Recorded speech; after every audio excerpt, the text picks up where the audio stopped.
I needed rescue, my sin was heavy, but chains break at the weight of your glory. I needed shelter, I was an orphan, now you call me a citizen of heaven. When I was broken, you were my healing, now your love is the air that I am breathing. I have a future, my eyes are open, 'cause when you called my name, I ran out of that grave, out of the darkness, into your glorious day. You called my name, and I ran out of that grave, out of the darkness, into your glorious day.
Well, good morning. My name is Dean Ward, and I serve as the lead pastor of the River Church. And I am so grateful that you have chosen to join in with us here for our online worship service. I received a text message from a friend this week, Amy McKnight. She sent me an image, and she knows that we film on Thursday evenings usually.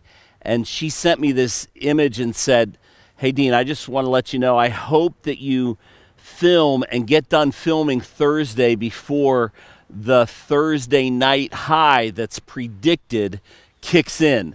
And then I looked at this image, and I don't know if you can see it or not. Jeff Verzella is predicting that the Thursday night high will not be 64 degrees, but 604 degrees.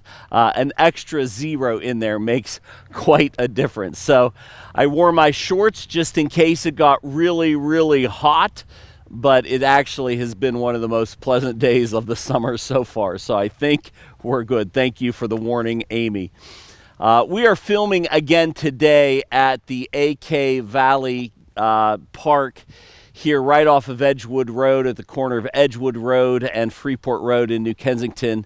And I have just been noticing all summer long so far these beautiful hydrangeas. Now, blue is my favorite color, and I have never seen them quite this vivid, quite this blue, quite this impressive, and wanted to film in front of them again. Every time we film here, I just catch another place that I'm like, oh, that would be a great place to film in front of as well. So I hope that you get to enjoy some of the beauty of our community, some of the beauty in New Kensington. Today, we are in part 5 of our series of messages, just simply called GoRiverChurch.com. And we are doing our best to get ready for our move 2.5 miles up the road to 273 Chester Drive. Our grand opening is September 15th. Our last service in our current location, where we've been for almost 18 years, is Sunday, August 11th, and then Sunday, August 18th, we're heading out to our new location for kind of a soft opening with our people to get acclimated to the space, to get used to doing ministry and having our services, making sure the sound and video and kids ministry and volunteers and everything goes well. And it's our hope that by September 15th, when we open up the river 15068 to the community, that we will be ready to go. So this series has been helpful. And today, I want to begin by taking you back to the mid-'70s when I was just an elementary school boy. My mother used to love to host, just having people in her house, making dinners. And when we knew as kids it was going to be a big night, when she asked us to shred the Velveeta cheese.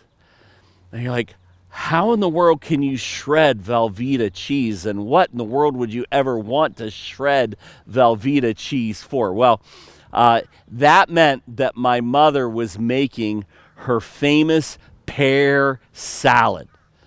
And you're like, what kind of a pear salad uses Velveeta cheese? Well, here's how it would be made. She would take a head of iceberg lettuce, take a full leaf of it, and put it on a small plate. And then, no expense spared, she would buy cans of half-sliced peaches.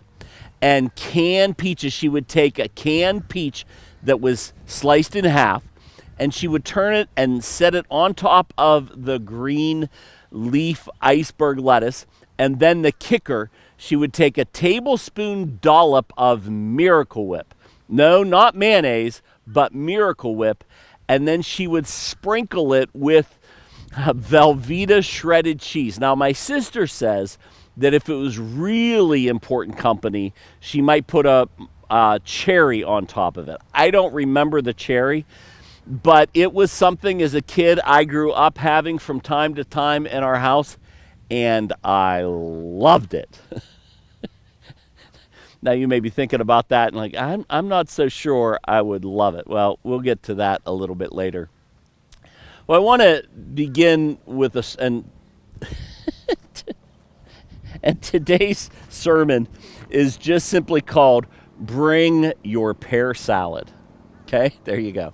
I want to begin with a story that is very familiar to us, but I want to look at it from just a little slightly different perspective. It's from John chapter 6, verses 5 through 13, when Jesus feeds 5,000 people, 5,000 men, and then women and children as well. So let's jump right into the story. When Jesus looked up and saw a great crowd coming toward him, he said to Philip, "Where shall we buy bread for these people to eat?" He asked this only to test him, for he already had in mind what he was going to do. Philip answered him, "It would take more than half a year's wages to buy enough bread for each one to have a bite." Another of his disciples, Andrew, Simon Peter's brother, spoke up, "Here is a boy with 5 small barley loaves and 2 small fish. But how far will they go among so many?" Jesus said, "Have the people sit down." There was plenty of grass in that place, and they sat down. About 5,000 men were there. Jesus took the loaves, he gave thanks, and distributed to those who were seated as much as they wanted. He did the same with the fish. When they had all had enough to eat, he said to his disciples, "Gather the pieces that are left over, let nothing be wasted." So they gathered them and filled 12 baskets with the pieces of the 5 barley loaves left over by those who had eaten. Now, I want to invite you to imagine the boy in this story. He hears that Jesus is coming to town, and he wants to go on an adventure that day and hear Jesus teach and hopefully have an opportunity to see or even meet him. And his mother does the proper thing, sends him off with a proper lunch. She said, "Hey, you're going to be gone all day. McDonald's prices have skyrocketed. We're a little short on cash, and so I'm not going to send you with any cash for that fast food garbage. I'm going to make you some barley loaves and send you with some fishes." I imagine they were probably larger than sardines, but sardines is what kind of comes to mind when I think of 2 small fishes. And so she sends him off, and he's in the crowd. And then all of a sudden, this adult comes to him and says, "Hey, kid, give me your lunch." Just imagine how unsettling it would be. I don't know exactly how Philip commandeered it wasn't Philip, it was Andrew. I don't know exactly how Andrew commandeered the boy and his lunch, but he brought the boy to Jesus with his 5 loaves and 2 fish and says, "Hey, this is all we were able to find." And I just imagine that the kid's like, "You want my loaves? You want my fish? Wait. You want my mom's crusty loaves? You want my mom's, like, what we eat at our dinner table every night? You want my mom's stale bread? You want that?" And he gave it. And Jesus does what Jesus does best. He blessed what the young boy brought. And in blessing it, he blessed others. And he multiplied this young boy's small gift, this young boy's simple lunch, this young boy's everyday run-of-the-mill. In our day, it might have been 2 peanut butter and jelly sandwiches and a bag of Doritos. I don't know. He blessed that simple lunch and blessed thousands and thousands and thousands of people with it.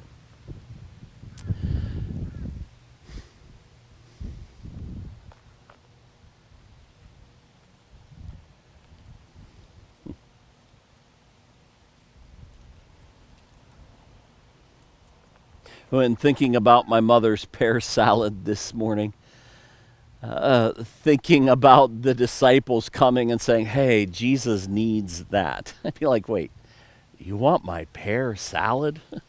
It's just a simple iceberg lettuce leaf, a canned pear, half of a canned pear, a dollop of Miracle Whip, and shredded Velveeta cheese. You want this? And Jesus, he did. He took what the young kid brought and he blessed thousands of people through it. Now, I want to talk to us today about what it is that we bring that Jesus wants to use to advance his kingdom. That what you and I have at our disposal, what we bring to the party that Jesus wants to use to advance his kingdom, to grow his church, and to bless thousands of people. Because so often we feel, wait, I'm not good enough for God to do anything through. I'm not skilled enough, I'm not smart enough, I'm not wealthy enough. I speak Pittsburghese and that. I'm not all that. I don't have anything useful to give. And Jesus just invites us to show up with what we have, because he uses whatever means he sees fit to accomplish his purpose. So if you're here this morning and you're understanding our move in less than 2 months to our Lower Borough location, and you're hearing me say, hey, put your list together of 4 people that you're praying that God will use you in their lives to help draw them to Christ.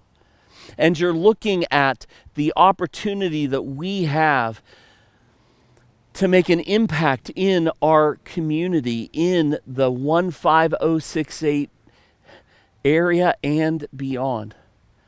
And you're feeling a little ill-prepared. You're feeling a little inadequate. I want to invite you to consider this young boy and what God chose to do with what he brought and what God chose to accomplish through him. It wasn't about the boy. It wasn't about the vastness of his lunch. It was about his willingness to bring it. Here it is, Lord. Do with it whatever you will. I want to invite you to pause with me now and engage with me in this video together.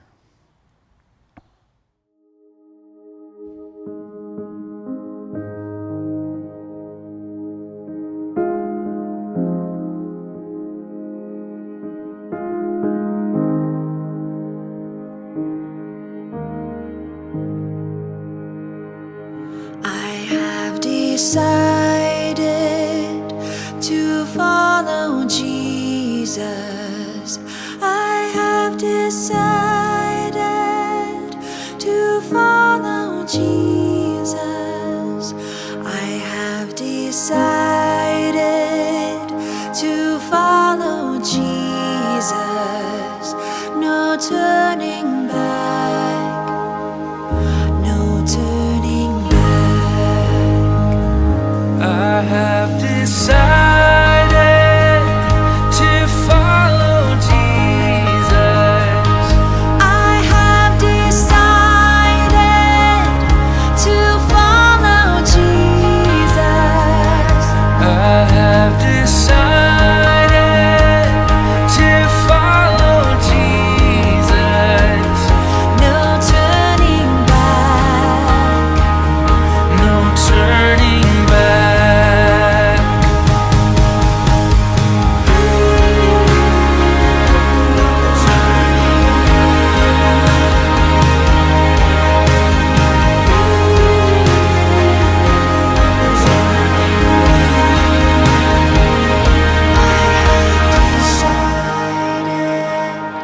To follow Jesus, no turning back, no turning back.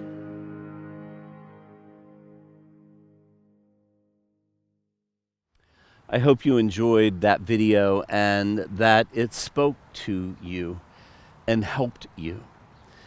There's a passage in 1 Corinthians chapter 12 where Paul is writing, and he compares the church and the members of the church as individual parts of the body. And he talks about how even though we are different parts, we are all part of one body. And then he makes this statement in verse 18. But in fact, God has placed the parts in the body, every one of them, just as he wants them to be. And I know sometimes it's easy to look at somebody else that has a skill, ability, a talent, a spiritual gift that you don't have, and you say, well, I'm not as important as they are. I'll sit on the sideline. But Jesus wants each of us to find our part, to find our place, to find our area of serving and giving and blessing and helping that he has created us and placed us for. I don't think it's any coincidence that you are listening to this message or that you are part of the river, because I think the Lord wants you to find out exactly and experience exactly where he wants you to be. I love that verse, and I want to invite you to find your place. But because when we have that kind of envy, it's like, oh, I wish I was like them, or I wish I was this, or I wish I was that. You hear somebody lead worship, like, oh, I wish I could do that. Or you see somebody teach children, like, oh, I wish I could do that. Then it takes me back to my earliest memories of Sesame Street. I was just a little guy when Sesame Street came out. And one of the skits that they had that I remember most vividly was this little community had a fire, and the firemen saved the day. And then everybody in the community, all the Sesame Street puppets, wanted to become firemen. So they all became firemen. And then there was the need for a police officer, and there was no police officer. And then everybody decided they wanted to be a police officer, and they all became police officers. And then, there was a need for something else. There was a need for a baker, and there were no bakers in the town. And I love the way Sesame Street preached 1 Corinthians chapter 12 and didn't even know it, because each one of us is created unique, and you, as a follower of Christ, are a unique gift to the kingdom of God.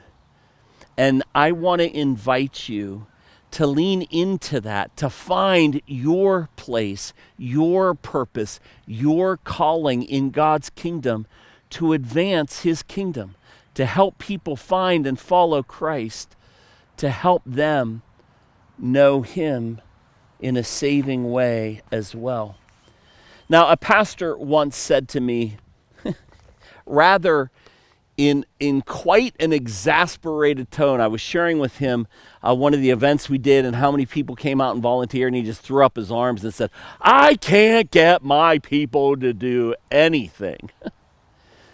And I just want to say at the river, I've never experienced that because our people, they know there's a much bigger reason to do what they're being invited to do. Our people are discovering that they were made for this. I love the way Ephesians chapter 2, verse 10 describes this. The Apostle Paul is writing to the believers, and he says, for we are God's handiwork, created in Christ Jesus to do good works, which God prepared in advance for us to do. Paul is saying, we're made for this. We are made to serve and help and bless. And at the river, we love to create opportunities for people to come play in the playground. We love to invite people to experiment with new opportunities and new ways to serve and help and bless. And so I want to invite you to consider, as we move to 273 Chester Drive, how is it that you are going to help?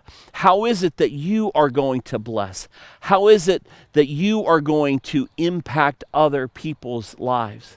Now, we have a lot of opportunities for this, whether it's in children's ministry or nursery or hospitality or greeting and welcoming people, whether it's singing or playing instruments in the worship team, or whether it is helping in the technical area. If you have a good ear and are good with sound and are interested in helping in the tech booth, we would love to help have you come and check things out and see if that might be a fit. There are so many opportunities to help and bless and serve. And I just want to ask you, as we move to 273 Chester Drive, bring your pear salad. Even if you don't think that's a great cuisine, bring it, because it can bless and help others. I love the way that Colossians chapter 3, verse 23 says, whatever you do, work at it with all your heart as working for the Lord. Now, I want to talk about my technical friend that films every week with me and who edits our video every week, because without him, this would not happen, because I don't know how to do any of this. I have no interest in learning how to do any of the technical stuff. I don't know how to upload videos. I don't know how to edit videos. I don't know how to download things. I don't know how to put those little, like that bubble thing that comes up when I'm trying to think of something. I don't know how to do that. I don't know how to insert that in. I don't know how to do the lower third. I don't know how to do any of it. And yet, my friend is a self-proclaimed nerd or geek, and he loves that kind of stuff. He loves the technology.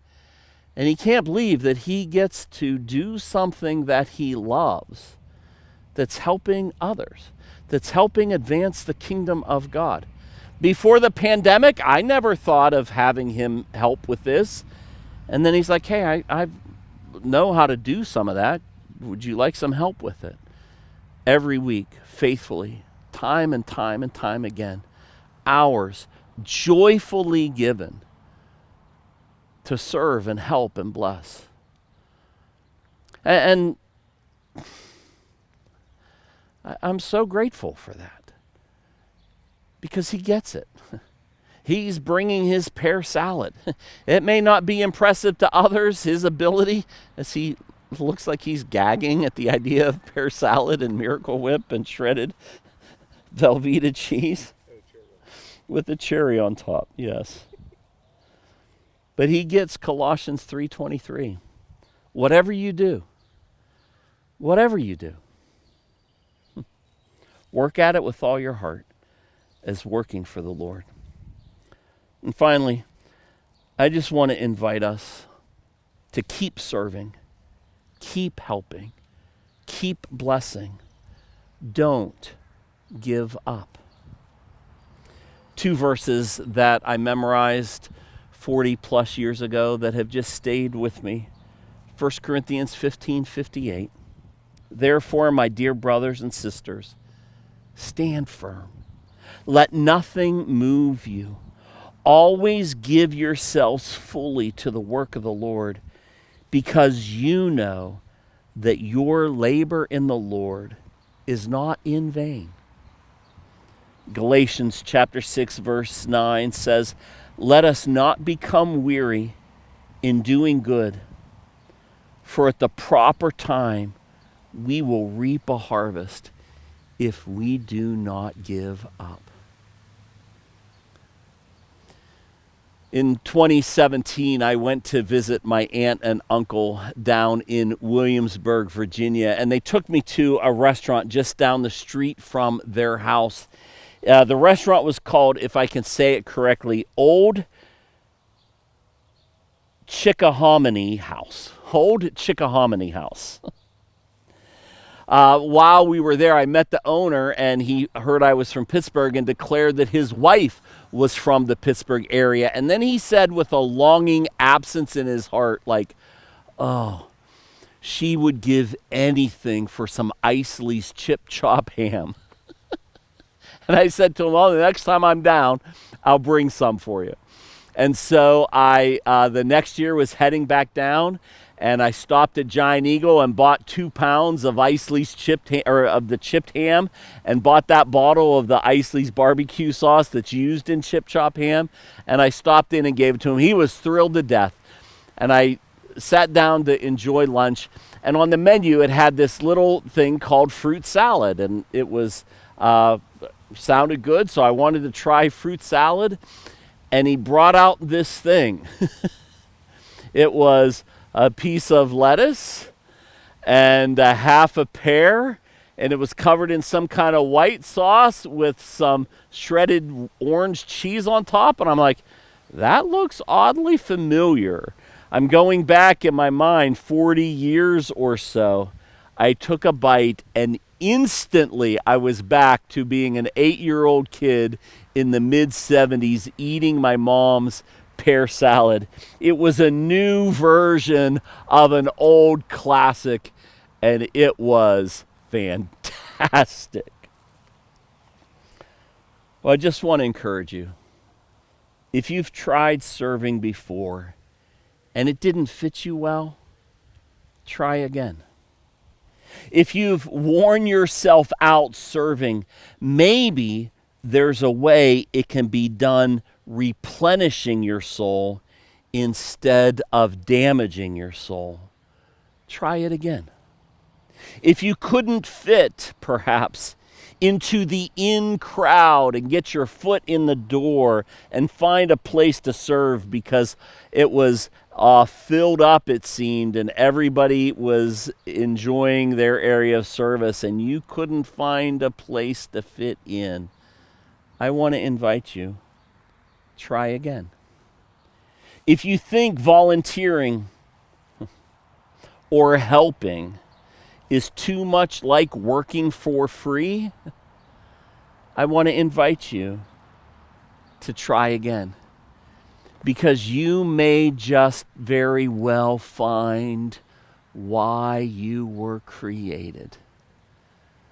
Too much is at stake to sit on the sidelines and let ministry be done by the experts and sit in the pew. I want to ask you, bring your pear salad. God bless you, everybody. Thank you so much for joining in. I can't wait to see how God is moving you to serve and bless and help. Come on out to the river and let's experience this together. God bless you, everybody. Have a great week. Thank you for joining in with us today.